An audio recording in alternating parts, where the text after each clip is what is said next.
अनंत कोटि ब्रह्मांड नायक राजाधिराज सच्चिदानंद सद्गुरु श्री ब्रह्म चैतन्य महाराज की जय। श्री राम समर्थ। 22 जुलाई। गुरु हमें अंतिम सुख के दर्शन कराते हैं। एक छोटा लड़का एक कुएं के पास खड़ा था।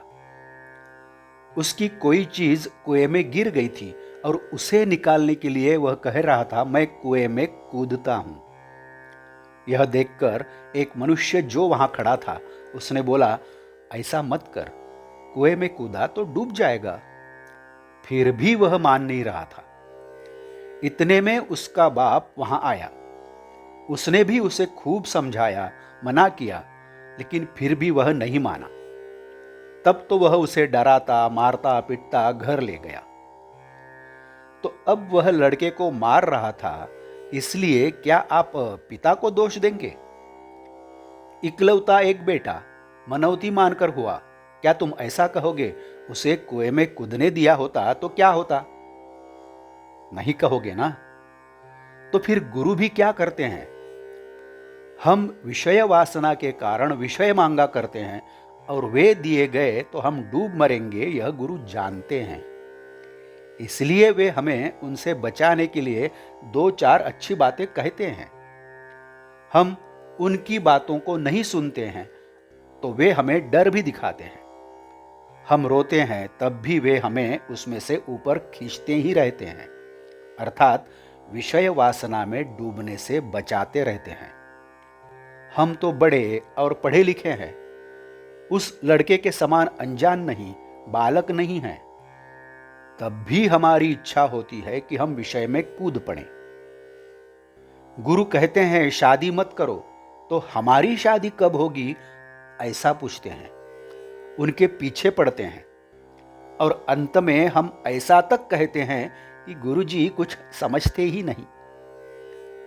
हम ऐसा मानते हैं कि जो अभी दिखाई देता है वही सच्चा सुख है, किंतु गुरु को अंतिम सुख क्या है यह मालूम होता है। अतः गुरु हमें जो सुख अभी दिखाई देता है उससे परावृत्त किया करते हैं।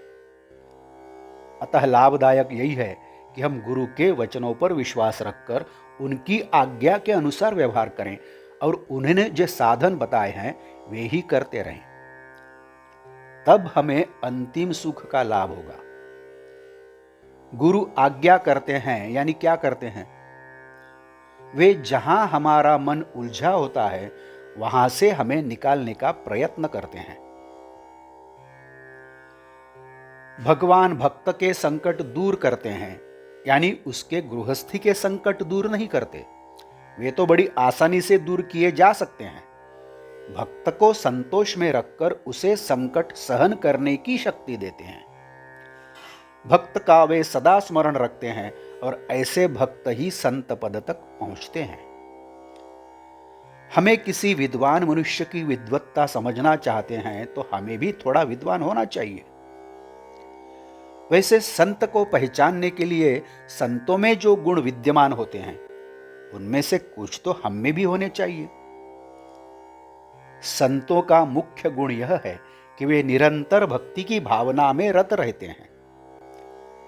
सत्पुरुषों के बाह्य रूप में अनेक प्रकार हो सकते हैं। देश और काल के अनुसार बाहरी रहन सहन के ढंग भिन्न भिन्न हो सकते हैं, किंतु भीतर भगवान का प्रेम मात्र उन सब में एक जैसा ही होता है।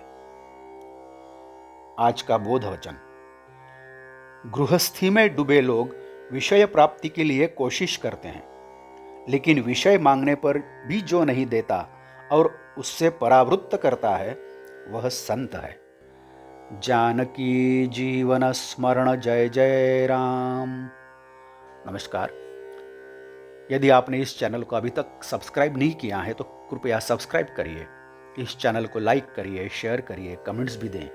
हाँ, बेल आइकन दबाना मत भूलिए। धन्यवाद।